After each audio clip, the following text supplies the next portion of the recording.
through, Big Frank and Joe Pietero and the MSM family. And the best question is, how did you meet Autumn? That's the story. That is the story. Well, first, Autumn's real name is Helen. Yeah. But that's the name of my grandmother. So it was very weird for me to call her Helen. So I renamed her Autumn. I'm already 290. Oh, well. So I met Autumn when I was in the Mongols. And I was working at the strip club as head of security that Autumn was a dancer at. And, for a couple of years, Autumn and I just played around and messed around and, partied and had fun. And then we couldn't fight.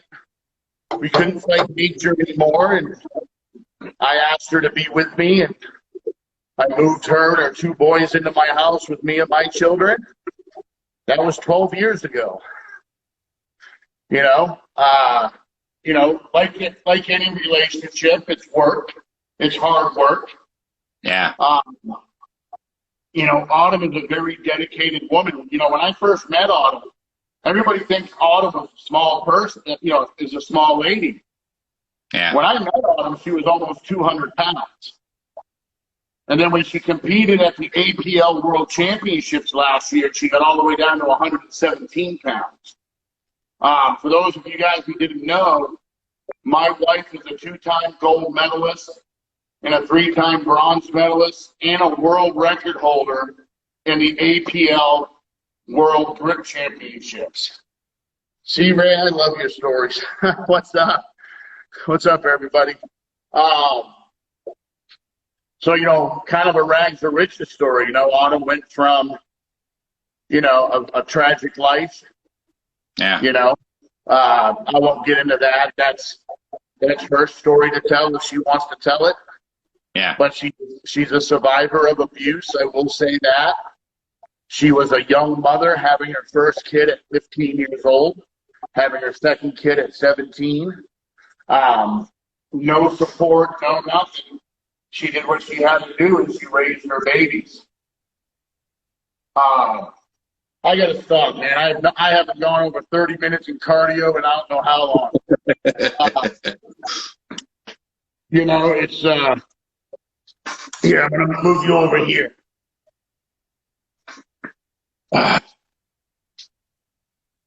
There we go. Sorry, guys. I had to get off the bike. There we go. So, anyways, she overcame a lot, and she went from being a homeless teenager with a baby to being a world champion athlete, which a lot of people can't say. They went to another country to represent their country and was able to stand on a podium, with their flag high and anthem playing. So I'm very proud of her, and everything that she's overcome. She's another person in my life, even though her and I fight like cats and dogs. She's another person in my life that motivates me and pushes me, to stay focused, like with what's going on with me right now health-wise. She's like, baby, you got this. You can beat this. We got you. Like this morning, I get up and I didn't want to get out of bed. I was actually going to stay in bed to do this. And she's like, no, you got to get your ass up, get in that fucking gym and do what you're supposed to do. Get it done. And I'm like, yeah, whatever. She'll go back to sleep. She wouldn't go back to sleep until I got my ass out of bed. She watches what I eat now. I mean, it's bro, I'm not a vegetable eater. Wish I had that. Brother, it's an amazing support system. I've eaten more vegetables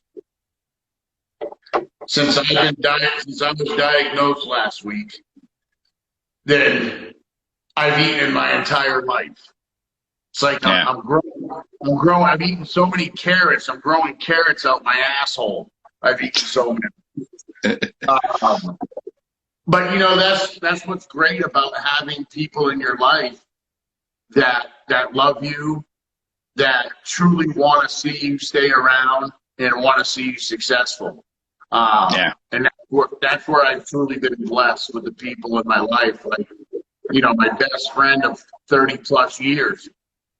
When I was when after I got diagnosed last week, and I was told that I had to go on a special diet, he took a day. And I'm not talking like an hour out of the day. I'm talking he took a whole fucking day to find out what I could eat, what I can't eat, how can my food be cooked versus how I shouldn't eat my food. He took a whole day to learn all this. Brother, when I go upstairs, my breakfast will be ready. Lunch will be ready. And he's like, motherfucker, you're too young to die. And if you can beat this by changing your diet and Autumn's got the exercise, I'm doing the cooking for you.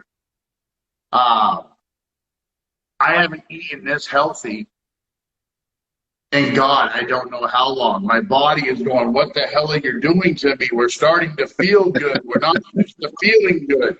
What are you doing, And it's just awesome to have that kind of love and support. And it makes it easier for me to get up in the morning, fight through the pain. And, and you know what I'm talking about when it comes to pain, Yeah. It just makes it easier to get up in the morning and fight through it and keep pushing. You're right, Megan. I do have a lot of people who care about me. And you're right. I'm not going anywhere. Not yet, anyways. So that's pretty much it, man, as far as that topic. What else do you want to know? I want to know how many shows you've been in before, doing lives, talking to people in an interview. That's not criminal related. How many interviews have I ever personally done? Yeah. People want me on a show like you. This is my third time. Yeah. I did when I first opened Country Crush, there was a radio show that Craig Sublair did out of Florida called Arm Wrestling Talk Radio. I was on that. Then I was on I forget the name of the guy, but he's actually got a pretty big YouTube following. He's from Canada. He brought me on his podcast, and then now you. Because the reason I ask is I see a lot of shows trying to get people to tell dirt about themselves and make themselves look bad. I'm not about that, so that's what I want to talk about. I see a lot of shows all over the world. They talk to people, and afterwards, people feel like shit. I think it's so bad. I can tell you this, Big Dog Cree told me Sunday after he did your show how amazing you made him feel and how comfortable you made him feel, because he doesn't like speaking in front of a camera. He gets anxious. When I do things, I just try to be me. Yeah. And like my own live feeds, there's nothing scripted. I didn't know what you were going to ask me, like I told you yesterday. If you ask me something I don't want to answer, I'm just not going to answer it. But you make people feel very comfortable, and Big Dog Cree said that in a private message to me yesterday. I've personally never experienced anybody trying to make me look bad, I guess because Steiner is my neuropsychologist. Because honestly, I personally don't give a shit what people think about me. So nobody can make me look bad. If if you ask me a question and you don't like my answer, tough shit. That's on you. Yeah. I'm not here to protect your feelings. You know, it's like I say on my show. You know, I'm going to read what Big Dog Creed just said. It's true. The hour went so fast. Enjoyed the time. You know, it's like my own show. It's unscripted. Yeah. I don't hold back on what I believe in. And if you don't like my viewpoints, fuck you. You know, and that's pretty much how I feel about it. You know, so I think that's why a lot of people don't want me on their show. Yeah. Is they can't trick me, and they can't get me to look bad. I would love it if you made your own interviews on your show, because you know a lot of people. If you ask them if you can do an interview with them, not in the motorcycle environment, but in fitness, bodybuilding, stuff like that, because you understand arm wrestling. You can interview people in arm wrestling, talk with them. Well, you know, a lot of people said that to me. You know, but like I said on my live shows, I don't do my live shows. Again, my live shows are more for me personally. Yeah. You know, like if I'm having a bad morning, you know, I suffer from post-traumatic stress disorder. I have it pretty bad. You know, I have a service dog and everything. Yeah. Like you can't see him, but my dog right now is right behind me with his nose against my leg, rubbing his nose to help keep me calm. You know, so my shows really ain't about interviewing people. It's about talking about life. One of my big passions, one of my big drives in life is to try to help people that feel like they're going to harm themselves or harm others. That's correct. Something that I share, something that I allow myself to be vulnerable about. You know, January 13th, 2017, life got really dark for me. Life was really hard. It just felt like the whole fucking world was just crashing down on me, and I just felt like I had nobody. So on January 13th, 2017, I attempted to take my own life. You know, praise God that was one thing that I wasn't successful at, you know, because God has shown me that I have so much more to live for and so many more blessings.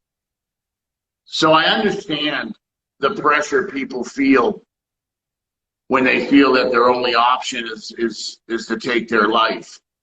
It's a feeling that can't be explained. Words just don't explain what you feel when you get to a point where life just isn't worth living anymore.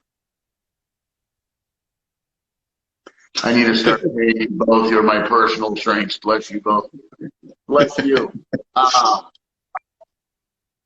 You know, I struggle every day. Even today was a hard morning for me, you know. In my life, I've lost a lot of people that I love, a lot of people that mean a lot to me. You know, when you feel that you've let people down in your life and there's no coming back from that, you know, it makes things hard. You know, so I tell everybody, and I'm going to use your platform right now, I don't care where you are in the world. I don't care what time of day it is. If you feel like the world is crashing down, if you feel like there's no answer but to take your own life or to harm yourself, my phone number is 760-590-4413. There's someone here that's willing to listen, not lecture you, not give you advice, but just let you vent, let you get out whatever it is that's bothering you so bad that you feel like you're not worth this world. Call me, and I'll show you that your life has meaning and that your life is loved and needed. Nobody should feel that alone. Nobody. You know, I have a lot of strong political views, and I have a lot of strong life views. And I've changed a lot of those views because of my children, my hero, George. Thank you, Megan. You know, and all I'm going to say, I'm going to take this time to finish up. Guys, it doesn't take nothing but a couple of seconds walking down the street. You see somebody that's having a bad day. How hard is it to stop and say, hey, are you okay? Is there anything I can do to help? You know, sometimes people just need to know that that they exist. Sometimes people just need that acknowledgement from another human being. You know, when I was walking with my son yesterday and we were feeding people, you know, my son never once used the term homeless. He never once used the term needy. He just said, Dad, sometimes people need help. You know, and my son didn't just walk up and say, here's some food. He took a minute. He talked to him, shook their hand, gave them hugs. Didn't, ooh, you're dirty. You've been sleeping on the ground. No.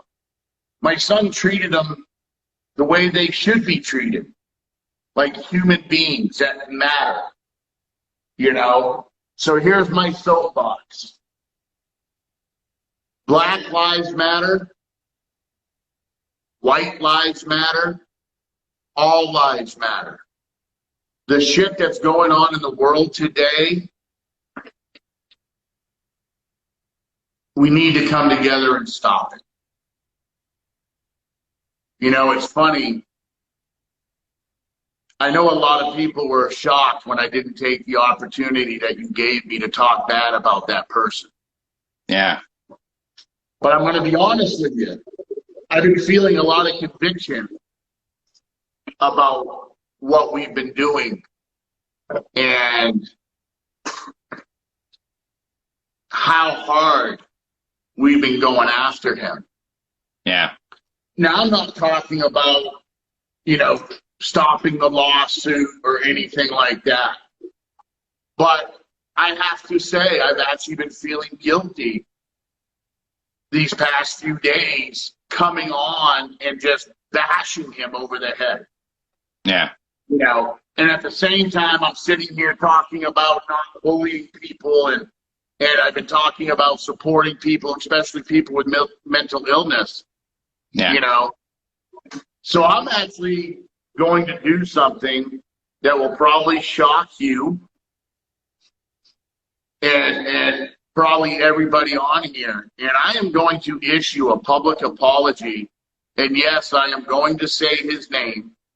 Yeah, that's okay when you apologize. I'm going to issue a public apology to Steve Shoesmith. Because Steve, I went against everything that I preach about to come after you because I allowed my pride and my anger to take over my compassion and my heart. There will be no more bashing of Steve Shoesmith by me or anybody that is connected to me. And if people that are connected to me still want to go on and bash Steve, not a fucking problem. You'll just get deleted and blocked. Now, this doesn't mean that, like I said, that I'm stopping the lawsuit. This doesn't mean that I'm not going after what's right. But Steve, you have my apologies, brother. Nothing in life is so bad that it can't be overcome and discussed. If you want to discuss and try to work this out, there's no stipulations talking to me. Give me a call. Anybody who is on here that follows Steve, make sure Steve sees this. There's a lot of things I don't believe Steve about. But one thing I do believe Steve about is that he does suffer from mental illness. I do believe that. I'm not being funny. I'm not being sarcastic. Conversations that I've had with him, there's no doubt in my mind. And for me to continue to do what I'm doing is nothing more than fucking abuse, and it's bullying. So, Steve, I'm sorry. And from this day forth, you won't hear another negative word about me, from me to you, or about whatever it is you're trying to do. Sorry, bro. The way you said it is great. Because you told people that you don't want to be a bully. That's the most important thing. People need to understand that I never wanted to be a bully neither. I just wanted to tell my story, just like Big Dog Creed did on the last live stream. It's a difference if people want to tell their story or if they want to bully Steve. If they still want to tell their story, they're more than welcome. You know, for me, I mean, you do your shows the way you want. For me, I'm not putting any more effort into it. I personally think that between yourself, myself, Big Dog Creed, Andy, Karen, DG, I think we put it enough out there, and people have to make their own decisions. Yeah. I hope that Steve and his followers will feel the same way. And just so this doesn't get twisted, I'm just going to say this. I'm not saying sorry to Steve, and I'm not squashing this because Steve in any way is affecting me or my business. The only way this is affecting me is because I am a man of God, and I do love my Jesus Christ, and I do love God, and I don't feel right sitting here talking about helping other people out that are feeling down and feeling bad, and talking to people in the name of God, and then turning around and bullying somebody because they made a mistake. I forgot a lesson that was taught to me, and I'm going to share that lesson now. So I'm going to ask you a question, brother, and I want you to answer me, and then I'll teach the lesson. If I walk into a den of lions and they kill me, is it the lion's fault or is it my fault? I believe you shouldn't have walked into the den of lions in the first place, because you know it's lions. The lions did what they naturally do. Yeah. So you can't blame a lion for being a lion. Yeah, I know. Everybody warned me about Steve. Everybody told me not to get in business with Steve. Yeah. Everybody told me to stay away. I chose not to. Yeah. So can I blame Steve for being Steve? No. No. It's my fault. That's why I'm done. You can't blame a lion for being a lion. You have to blame the idiot that decided to walk into the den to begin with. Yeah. I chose to take a chance on Steve because I believed in the things that he told me. That's not his fault. That's my fault. So I'm going to say this to everybody. If you've had an issue with Steve and you voiced it, or maybe you haven't voiced it, I'm not sitting here to tell you, hey, bring Steve back in your life and let him be your best buddy. But when you harbor hate and you harbor anger, that's all poison that you're putting into your body. And you're allowing that person who's affecting you that way to control you. And I'm just done. I'm spending, I'm sober. I stopped drinking, and it's a struggle every day. So if I'm trying to get a poison like that out of my body, why do I want to put a poison like negativity and stress into my body? We're out of time, Ray. Thank you for the show. And I just want to tell all of you, let's squash it and start from scratch. Start real talk with the Guilty Bear Viking and Big Country.